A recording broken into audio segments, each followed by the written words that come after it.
High, আমি Mona Lisa. আজকে নতুন একটা পার্সেল প্যাকিংয়ের ভিডিও নিয়ে চলে এসেছি তোমাদের সাথে শেয়ার করব বলে। এখানে দেখো, এই সানফ্লাওয়ারটা, এর সাথে ম্যাচিং যে চুড়িটা, এটা কিন্তু বেশ সুন্দর আর বেশ ইউনিক। সানফ্লাওয়ারের সাথে এই যে চুড়িটা, মাঝখানে সানফ্লাওয়ার দেওয়ার কথা আমি সাজেস্ট করেছিলাম অর্ণবীকে। বেশ সুন্দর লাগছে, আর বানানোর পর আমিও অবাক হয়ে গেছি, এত সুন্দর লাগছিল দেখতে।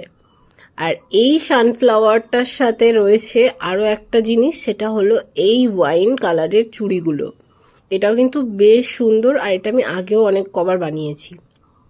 এই চুড়িগুলো কিন্তু দেখতে ভীষণ ভালো লাগে হাতে পরলে।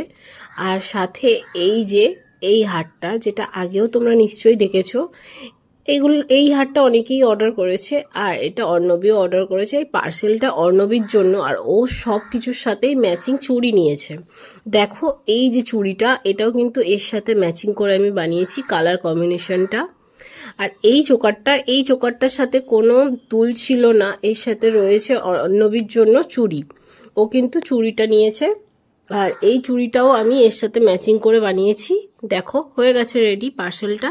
এবার কিন্তু যাওয়ার জন্য প্রস্তুত। আর এখানে প্যাকিং করার জন্য আমার তেমন কিছু তামঝাম করতে হয়নি, কারণ পার্সেলটা বেশি দূর যাবে না, আর পার্সেলটা ওরা নিজেরাই নিয়ে নিতে পারবে, পাশাপাশি বেশি দূরে না।